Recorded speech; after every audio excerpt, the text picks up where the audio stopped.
మీకు నెల 1,00,000 వచ్చేస్తుంది. ఎంతమంది చేస్తారు? అంటే 1,00,000 వద్దనుకున్నా చేయరు, 1,00,000 కావాలనుకో అందరూ చేస్తారు. అంతేనా? ఇప్పుడు మనకి సహా చెప్పారు ఇందులో ట్రావెల్ ఫండ్ వస్తుంది. ట్రావెల్ ఫండ్ రావాలంటే ఏం చేయాలి? ప్రొడక్ట్ ఇద్దరు చేత వాడించాలి, ఇద్దరిని బ్రాంజ్ రేటింగ్ చేయాలి. అంతేనా? ఒకళ్ళు చేయాలి, ఒక్కలు చేస్తే చాలు. మీరు ఒక్కరి చేత బ్రాంజ్ రేటింగ్ చేయించిస్తే మీకు సెవెన్ అంటే ట్రావెల్ ఫండ్ వస్తుంది. ట్రావెల్ ఫండ్ వస్తే ఫ్లైట్ ఎక్కవచ్చు. ఎంతమంది ఫ్లైట్ ఎక్కుతారు? సో అందరూ ఎక్కుతారు. సూపర్. సో మరి మనకు కార్ కావాలంటే ఎంతమంది చేయాలి?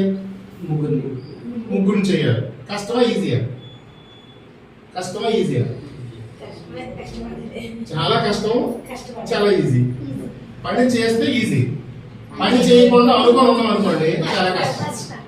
ఇది చాలా మంది ఏంటంటే అనుకుంటారు చేసేయాలి రేపు మొత్తం ఇదేదో మొత్తం 5-6 కొడుకులు ఉంటారు. తల్లికి ఇల్లు కడతాం అంటారు. తెల్లారి లేచేసరికి ఆవిడ క్యారేజ్ పట్టుకొని వెళ్ళిపోతారు. మళ్ళీ రాత్రికి వచ్చి మమ్మీ నీకు తెల్లారికల్లా ఇల్లు కట్టేద్దాం అంటారు. మరి సేమ్ అలా కాదు. మరి మీ బిజినెస్ లో ఎప్పుడు అనుకున్నామో అప్పుడే చేసేయాలి. ఈ రోజు నేను చేసేయాలంటే ఈ రోజు నేను చేసేయాలి. అలాగైతే 100% మనం ఏమనుకున్నా అది అయిపోతుంది.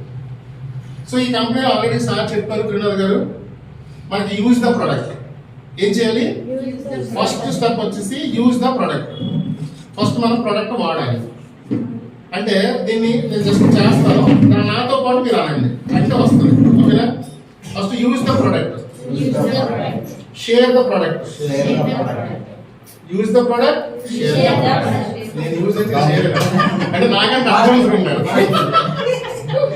Okay, use the product, share the product, make a list, next invitation, home meeting, very good. Chappali. Next home meeting tarvata teamwork tarvata follow. Okay na? Next malli continue chappali.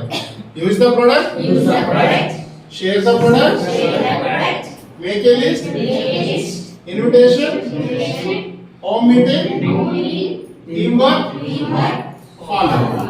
ఈ 7 స్టెప్పులు చేస్తే సక్సెస్ ఎందుకు రాదండి? ఈ 7 స్టెప్పులు చేయాలంటే ఏం కావాలి? జూమ్ మీటింగ్ వినాలి. రేపు నుండి ఎంతమంది జూమ్ మీటింగ్ వింటారనేది నేను చూస్తాను. ఈరోజు ఒక విషయం గమనించండి. ఉదయం 5 o'clock లేవలేని వాళ్ళు 1,00,000 కావాలంటే వస్తుందా? రాదు కదా. 1,00,000 కావాలి ఉదయం లేకపోతే రాదు. ఉదయం 5 గంటలకు లేచి 5 గంటల కంటే ఇవి చూడండి, మన పూర్వీకులు ఏం చెప్పేవారంటే 4 అంటే సూర్యుడు ఉదయించక ముందే లేవాలి, అన్ని కార్యక్రమాలు అయిపోయి దీపం పెట్టేయాలంట. అప్పుడు ఏంటి, మనం ఏ దేవుడు కోరుకుంటే ఆ దేవుడు చెల్లుతుంది.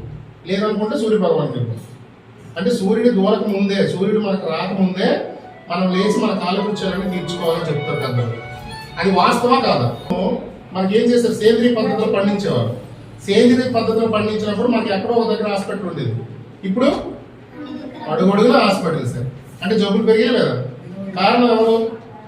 3 నెలల పంట వచ్చేస్తుంది మేడం గారు, మనమే కారణం. సో ఆవిడకి నిజంగా క్లాప్స్ కొట్టాలి.